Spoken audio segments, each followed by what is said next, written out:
कौशल्या के दो बेटे थे, राम और श्याम। कौशल्या के पति का अच्छा बिजनेस था और वो भी एक अच्छी गृहस्थ महिला थी। बेटे बड़े हुए और पिता के साथ बिजनेस करने लगे। लेकिन एक दिन, पिताजी मैं फैक्ट्री जा रहा हूँ। ठीक है बेटा, शाम को भी ले जा साथ। रहने दे पिताजी, नई नई शादी हुई है, थोड़ा घूम फिर ले, फिर तो काम ही करना है ना। और क्या, राम ठीक ही तो कह रहा है। अब दोनों बेटों की शादी हो गई है, आप चिंता ना करें, दोनों समझदार हैं। कुछ दिनों तक तो घर में सब कुछ ठीक चलता है, लेकिन एक दिन श्याम और उसकी बीवी, माँ, पिताजी हमें हमारा हिस्सा दे दो, हम अलग रहेंगे। अरे नहीं नहीं, मैं ऐसा नहीं करूँगा। बड़ी मेहनत से मैंने ये बिजनेस खड़ा किया है, जीते जी तो मैं इसका बंटवारा बिल्कुल नहीं करूँगा। नहीं करूँगा? ये कैसी बात होती है पिताजी? क्या सारा जीवन में जॉइंट फैमिली में रहूंगी? अरे पर बेटा, हमारे घर में इतने नौकर चाकर हैं, न किसी चीज की पाबंदी है, फिर क्यों अलग होना चाहती हो? एक साथ जीवन कितना अच्छा लगता है। हर कोई हर किसी के लिए हर किसी के साथ खड़ा होता है। अरे बाप प्लीज, ये सब बातें करके वक्त जाया न करो। पिताजी आप नहीं देंगे तो मैं कानून का दरवाजा खटखटाऊंगा। तभी वहाँ राम आ जाता है। पिताजी कोई बात नहीं, आप इसे इसका हिस्सा दे दीजिए। हमारे घर की बात बाहर जाए ये ठीक नहीं। और हाँ, मुझे पिताजी के कपड़े वाला कारोबार चाहिए जिसमें मुनाफा ज्यादा है।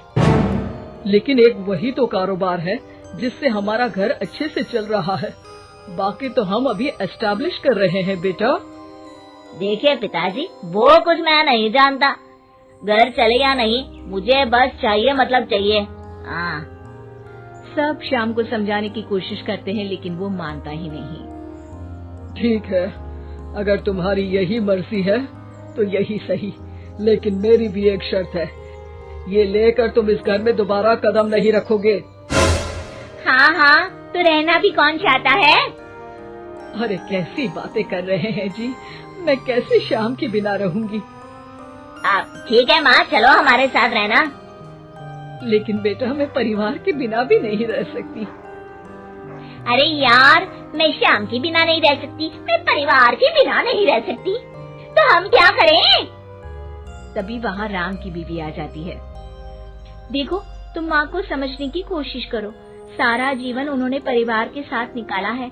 यो घर टूटना किसी को अच्छा नहीं लगता, परिवार साथ रहने का नाम होता है। ओह, ये ज्ञान की गंगा किसी और दिन बहाना, टाइम लेकर आऊंगी मैं। फिलहाल तो हमें जाना है, चलो ना श्याम। दोनों घर से अलग हो जाते हैं। राम और उसके पिताजी एक नया कारोबार नए तरीके से शुरू करते हैं। राम, ये फूड बिजनेस इतने फायदे का सौदा होगा मैंने तो कभी सोचा ही नहीं था। पिताजी, ये आपकी कड़ी मेहनत और सही नीति के कारण संभव हुआ है। घर के सारे एक साथ बैठकर खाना खा रहे होते हैं कि तभी आज श्याम की बहुत याद आ रही है। क्या तुम में से कोई मुझे उससे मिलवाने ले चलेगा?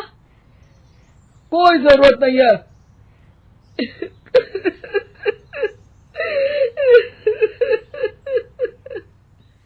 कौशल्या रोने लगती है कि राम बोल पड़ता है। माँ रो मत, मैं आपको कल उसके घर ले चलूंगा। अगली शाम दोनों श्याम के घर जाते हैं, जहाँ श्याम की बीवी साड़ी नहीं बल्कि स्कर्ट पहनी होती है। साथ में उसका भाई और माँ भी होते हैं। अरे आप लोग आइए आइए, मेरी माँ और भाई भी आए हुए हैं यहाँ पर। अब श्याम कहाँ है? वो दिखाई नहीं दे रहा। श्याम को देखने के लिए आंखें तरस रही है। अरे माँ जी, वो ना आज थके हैं तो सो गए हैं। अरे ये तुम्हारे भाई के हाथ में हमारे बिजनेस की फाइल क्यों है? क्यों है मतलब? परिवार का है, काम तो संभाल रहे हैं। कौशल्या सीधे श्याम के कमरे में जाती है, पर ये क्या, हट्टा कट्टा मोटा श्याम, उसकी हालत तो खस्ता सी थी। कौशल्या श्याम को पकड़ लेती है। अरे बेटा, क्या हुआ? ये हालत क्या बना रखी है? श्याम सामने खड़े राम के गले लग जाता है। भैया मुझे माफ कर दो, मैं परिवार की किस्मत नहीं समझ पाया। और आपके खिलाफ हो गया। अरे पर हुआ क्या है? तब पीछे से श्याम की बीवी आ जाती है। होना क्या है और होगा क्या? कैसी बातें कर रहे हैं आप? चलिए ड्राइंग रूम में, मैं आप लोगों के लिए चाय नाश्ता बना देती हूँ, फिर फुटो यहाँ से। श्याम उन लोगों को बताने ही वाला होता है, लेकिन उसकी बीवी और भाई के आ जाने के कारण वो कुछ नहीं बता पाता। जब राम और कौशल्या वहां से जाने वाले होते हैं तो श्याम बोल पड़ता है, माँ भैया रुक जाओ ना थोड़ी देर। तभी उसकी बीवी आ जाती है। हाँ हाँ रुके तो थे, अब उन लोगों को अपने घर भी तो जाना है ना।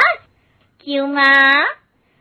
दोनों वहां से चले जाते हैं, लेकिन रास्ते में माँ और राम दोनों के ही दिमाग में श्याम की बेचारे वाली तस्वीर घूम रही होती है। राम, क्या हाल है श्याम का? मजे कर रहा होगा जिसके लिए वो अलग हुआ है। नहीं नहीं पापा, श्याम की हालत काफी खराब है।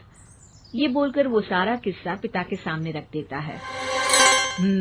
ये डर मुझे था, इसलिए मैंने श्याम को अलग तो कर दिया था, लेकिन भविष्य के लिए एक डोर अपने ही हाथ में रखी थी। कैसी डोर पिताजी? वो तुम्हें कुछ ही दिनों में समझ आ जाएगी। एक दिन एक वकील उन लोगों के पास आता है। नमस्ते सर, आपको जो डर था वही हुआ। श्याम ने अपनी सारी प्रॉपर्टी को बीवी के नाम कर दिया है। तभी वहाँ श्याम रोते हुए आता है।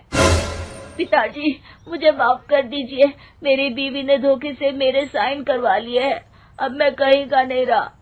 सारी प्रॉपर्टी लेने के बाद उसने मुझे घर से बाहर निकाल दिया।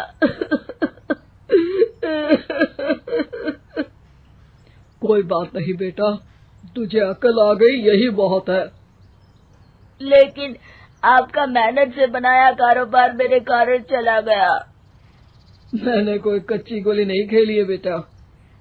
तभी वकील बोल पड़ता है। आपकी कोई भी प्रॉपर्टी आपके पिता और भाई के साइन के बिना आप किसी को नहीं दे सकते। इसी शर्त में आपको वो कारोबार दिया गया था। अरे वाह पिताजी, आप ग्रेट हो। वैसे भी इतनी मेहनत से खड़ा किया हुआ कारोबार मैं ऐसे ही किसी को थोड़ी ना दे सकता था। और बेटा, सुबह का भूला शाम को वापस आ जाए तो उसे भूला नहीं कहते, श्याम कहते हैं।